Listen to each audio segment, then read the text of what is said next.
So this past weekend, the Kansas City Chiefs won their third Super Bowl in the last 5 years, and that has left a lot of Bills fans wondering the same question: when is it finally going to be our turn? When are the Bills finally going to hoist the Lombardi Trophy? And with that comes the infamous question: is the Bills' window closing? And I'm here to say that the window is not closing, because anytime that you have that guy as your quarterback, your window is going to be open. But I think it's important with how we say that, because just because you have Josh Allen under center does not mean that the window is going to be wide open. So the way I see it is the Bills essentially have two windows, one for the front half of Josh Allen's career and then one for the back half. And if you can believe this, we're going into year number 7 for Josh Allen in 2024. And that is where I believe it is the bookend for window number 1. And then 2025 starts window number 2. Because I think if you can get 7 years out of Josh Allen, he came into the league as a 21-year-old rookie. That'll take him through the age 28 season. And then window number 2 is when he's going to be 29 to 35 years old.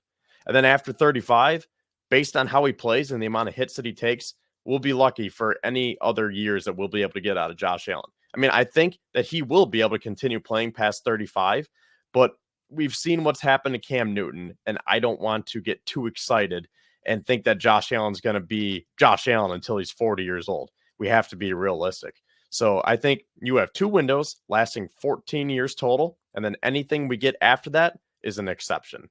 So let me show you a quick representation of how I envision this, and then I will show you in football terms. So this is the 2024 Buffalo Bills. You can see the window on the left getting ready to be closed. The homeowners realize that it is a chilly spring day, and they're saying, you know what, it's a little bit breezy. Let's just close this window. And then you look at window number 2 here, and the window on the right is opening up, allowing that sunshine to come in. So that is the 2025 Buffalo Bills. That is the back half of Josh Allen's career right there. And oddly enough, it is bright and sunny. So I hope that is a good omen. So let's get into some of the ages of these Bills right now, the core group of players that we've grown to love so much. And then we'll start to look at the free agency side and the contracts and some of the terms that come with them. So right off the top, Von Miller is going to be 35 this season. Micah Hyde is going to be 33. Jordan Poyer is going to be 33. Daquan Jones is going to be 32. Mitch Morse is going to be 32. Stephon Diggs turns 31 in November. And then if you can believe this, Dion Dawkins and Matt Milano are already going to be 30 years old when the season kicks off. And taking it one step further, Trey White is going to be 29. And we know with his injury history that that is not the best form of a 29-year-old. So now let's take a look at some of the free agents here.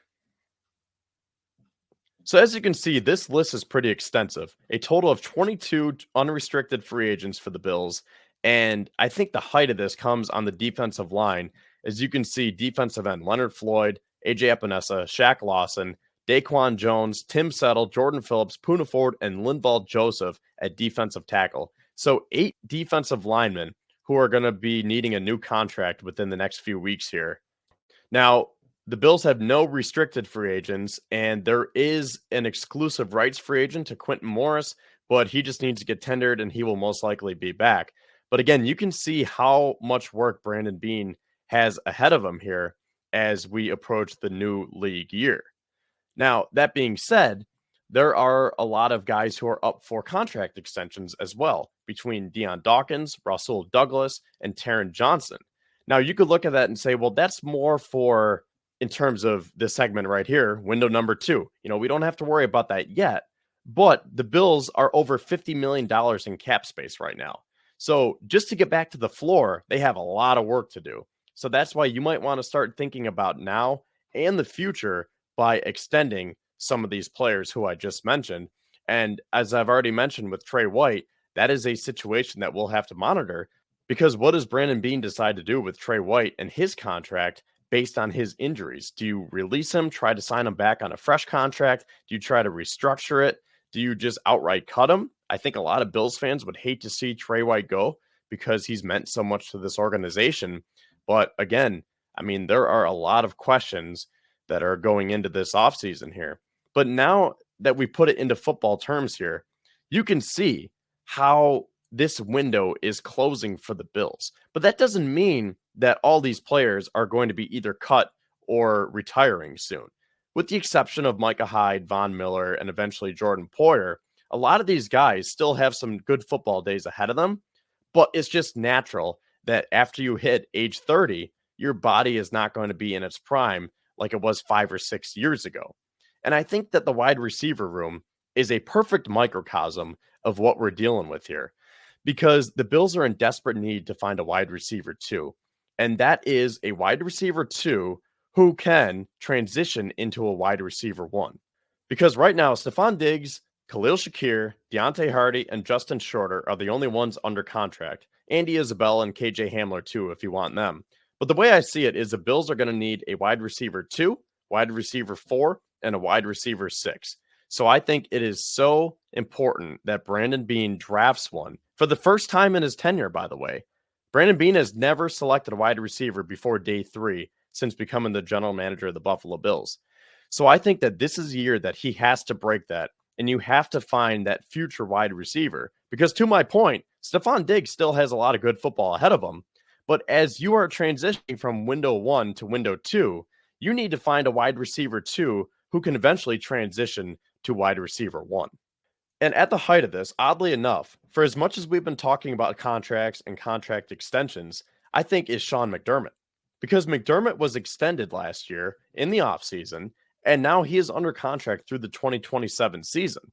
And I remember saying last June when it happened that if the Bills continue to fumble in the playoffs, and if they can't get out of the divisional round specifically, then it might be time to look for a new head coach. Because I started to read the tea leaves, and I started to see the contracts and the ages and the terms. And I was like, you know what? It's starting to come together for me. I think the Bills have 2 windows here, one for the front half of Allen's career, one for the back half. And if this runs parallel with each other, you might want to get a new head coach for the back half of Allen's career. You might say, all right, McDermott, you've had 7 or 8 years with Josh Allen and with this specific core of players in their prime.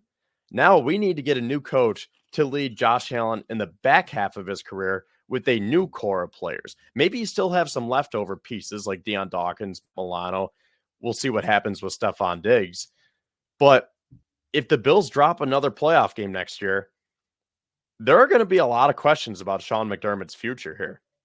So I want to hear from you guys. Do you agree with my assessment of the Bills window? And do you agree that this could run parallel with Sean McDermott? And even though he's under contract, the Bills might have to think about making another coaching move if they want to succeed and finally raise that Lombardi trophy. Or do you think McDermott is a guy and that we're just going to have to keep working through this? And as long as you have Josh Allen, that window is always open, and it's just up to Brandon Beane to assemble the roster.